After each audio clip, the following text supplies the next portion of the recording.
시청자 여러분 안녕하십니까? 부동산 가이드입니다. 지난주부터 정부가 부동산 시장 과열에 대해서 여러 가지 경고음들을 내놓고 있는데 정작 서울 강남권 아파트의 가격은 여기에 아랑곳하지 않고 있는 것 같습니다. 오히려 서울 강남권의 특히 재건축 지역 아파트는 올해 최고의 집값 상승률을 보이면서 서울 전 지역의 집값을 끌어올리고 있는데 여기에는 일종의 통계적인 오류가 작용을 하고 있죠. 다른 지역의 집값은 올라가고 있지 않음에도 불구하고 강남권 재건축 아파트만 상승을 하면서 마치 서울 지역 전체 집값이 올라가는 것 같은 그런 통계적인 결과가 나오고 있습니다. 자, 이렇게 재건축이라는 이슈 때문에 시장이 좌지우지되고 있는 이런 상황에서 그 열기에 편승하거나 너무 휩쓸리면 안 될 것 같습니다. 더욱더 중심을 잡을 수 있는 그런 전략이 필요하겠죠. 저희 부동산 가이드가 오늘 이런 점들을 도와드리도록 하겠습니다. 자, 오늘 부동산 가이드 지금 바로 출발합니다.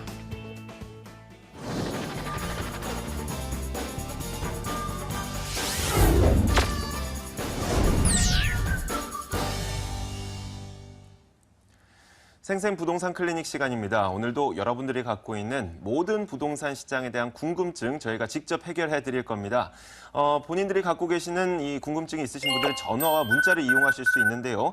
전화를 이용하고 싶으신 분들은 02-2077-6352번 그리고 문자를 활용하고 싶으신 분들은 02713-1813번으로 저희에게 연락 주시면 됩니다. 자, 오늘은 이분과 함께 하겠습니다. LJ부동산연구소 임종욱 소장 나와 있습니다. 어서 오세요. 네, 안녕하십니까. 네.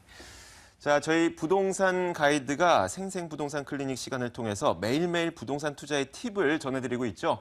자, 오늘은 어떤 팁이 준비되어 있을지 화면으로 준비했습니다.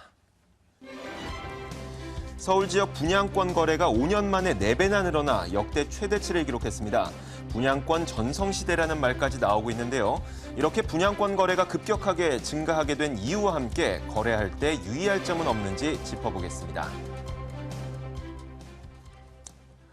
자, 소장님, 그 강남 일부 지역에서 분양권이 무려 1억 원이 넘는 프리미엄이 붙으면서까지도 거래가 되고 있다고 해요. 네. 아마 많은 이 소비자들 그리고 부동산 시장에 참여하고 계시는 분들이 1억 넘게 이득이 있으니까 이런 거래를 하겠죠.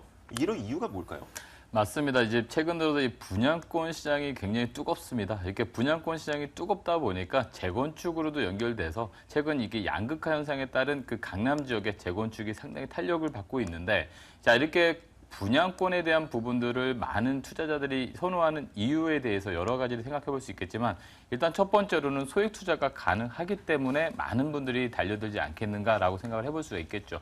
자, 일반적으로 우리가 분양권 거래라는 것은 분양 가격의 10% 정도의 그 계약금을 지불하고 나머지는 입주할 때까지는 중도금에 대한 부분이 대출로 일어나는 경우가 상당히 많습니다. 따라서 우리가 아파트를 매매하는 데 있어서는 거의 잔금 대출을 활용하시거나 또는 임대를 활용하셔야 되지만 분양권 거래 같은 경우에는 10% 정도의 금액으로 충분히 움직일 수 있기 때문에 분양권에 대한 부분을 많이 선택하시는데, 일반적으로 저희가 입지가 좋은 특히나 이 강남권 위주로 봤을 때는 당연히 당첨이 되면 이렇게 프리미엄이 붙는다라는 게 나름대로의 어떤 공식이 돼버렸죠. 그러다 보니까 청약 열기가 굉장히 뜨거워집니다.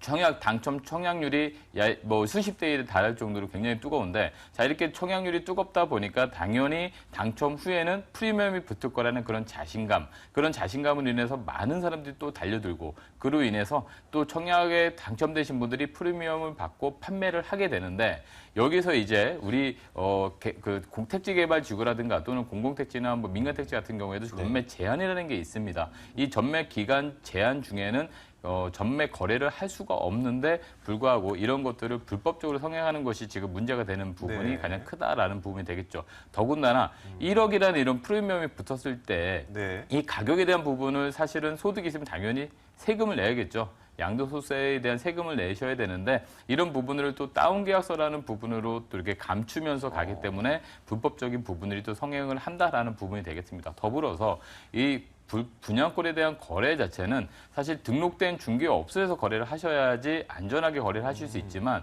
등록되지 않은 일명 떴다방이라는 곳에서 이제 불법적으로 중개를 했을 경우에는 그런 피해를 곤전히 투자하신 분들이 또 떠나야 되는 그런 부분이 또 생기기도 합니다. 그렇기 때문에 최근 들어서 이렇게 분양권에 대해서 굉장히 열기가 뜨거워서 묻지마시게 투자를 많이들 하고 계시는데 이런 투자 자체를 조금 더 신중하게 좀 더 꼼꼼히 따져보시면서 그리고 앞으로 나올 이 중도금 대출에 대한 규제라든가 또는 여러 가지 규제에 대해서 조금 더 적극적으로 대응할 수 있는 그런 안전망을 좀 더 짚어보시고 투자에 좀 이렇게 접근하시는 게 무엇보다 좀 중요할 것 같습니다. 네, 알겠습니다. 분양권 거래가 워낙 편법으로 이용이 되는 그런 사례도 많기 때문에 이런 편법에서 발생할 수 있는 부작용들 여러분들의 손해로 직접 다가올 수도 있기 때문에 이런 주의할 점까지도 마음속에 꼭 챙겨가시면서 투자하셨으면 좋겠습니다.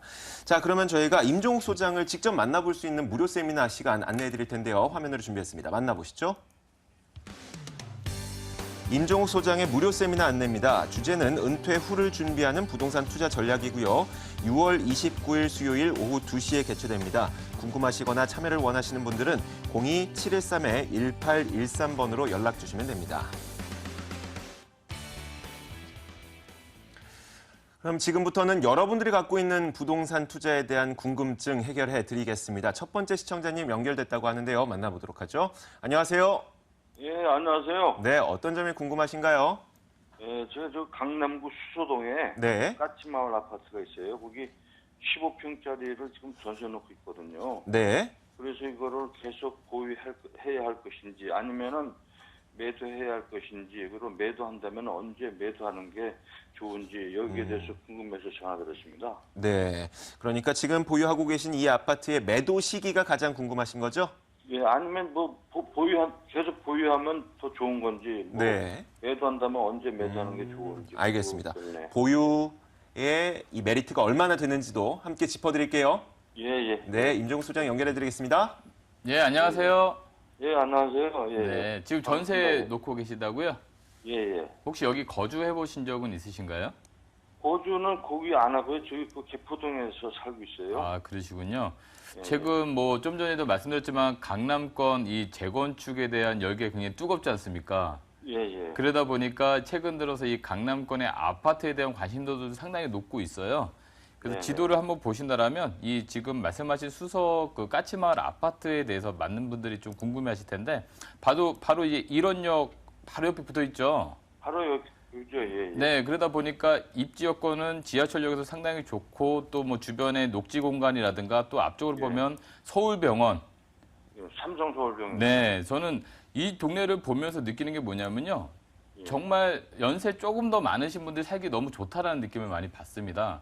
예. 지하철역으로도 가능하고요. 또 녹지 공간도 많고 병원도 갖고 예. 우리가 원하는 그런 모든 걸 갖고 있어요. 예. 그렇기 때문에 내재 가치가 충분한 그런 부동산이라고 생각을 하는 거고요. 예. 지금 이 아파트가 연수가 좀 됐죠? 93년도에 93년 입주를 했으니까 지금 이제 재건축에 대한 얘기도 지금 당장은 아니겠지만 앞으로 나올 수 있는 가능성이 좀 있습니다. 예, 예. 그렇기 때문에 보유냐 매도냐 했을 때는 저는 보유에다가 손을 좀 더 들어주고 싶어요. 아, 그래요? 아직까지는 좀 더 가치가 상승할 수 있는 가능성이 충분히 있다. 그래서 지금 당장 이거를 매도하셔서 다른 부동산으로 갈아탈 만한 부동산이 크게 보이지는 않습니다. 거기다가 지금 보유하신 지는 얼마나 되셨나요? 2014년도 가을에 샀어요. 아, 그럼 그렇게 오래되진 않으셨네요. 예, 예. 예, 지금 최근 들어서 이 재건축 위주로 아파트 가격이 좀 올라가고 있는데 사실은 예. 정부에서도 부동산 시장 활성화 대책으로 이제 재건축에 대한 여러 가지 제한을 조금 완화해 주다 보니까 재건축에 대해 탄력을 좀 예. 받고 있는 거고요. 그 탄력이 지금 강남구 전체적으로 어느 정도는 좀 미치지 않겠는가라는 생각이 좀 들어갑니다. 그리고 아직 매수하신 지가 그렇게 오래되지 않기 때문에 조금 더 보유하셨다가 매도하는 전략으로 가신다라면 자산에 대한 가치도 좀 상승할 거고요. 특별하게 이 아파트에 대해서는 뭐 걱정하실 이유 필요가 없는 아파트이기 때문에 그냥 편안하게 보유하고 계셨다가 조금 더 상승 곡선 한 번 더 고릴 때 그때 한번 매도 전략을 세워보시는 게 좋을 것 같습니다. 네, 시청자님. 예, 알겠습니다. 예, 예. 네, 오늘 전화 주셔서 고맙습니다. 예, 예, 예. 네, 감사합니다. 고맙습니다. 자, 이어서 두 번째 시청자님은 또 어떤 고민을 갖고 계실지 만나보겠습니다. 연결돼 있습니다. 안녕하세요. 안녕하세요. 네, 안녕하세요. 어떤 점이 네. 궁금하신가요? 네, 사실은 저희가 네. 지금 한 2개월 전에 네. 그 문정동에 한번 다녀왔어요. 네. 거기 이제 재건축 앞 쭉 이제 그 주변을 돌면서 한번 상담하고 그때 그러니까 매수를 할까 했었는데 네. 선뜻 못 하고서 이제 한 2개월이 지났거든요. 네. 이제 그래서 그쪽에 그냥 지금 막 또 이렇게 막 이렇게 붐이 일어나니까 투자를 해도 되는지 네. 아니면 서울 시내에 네.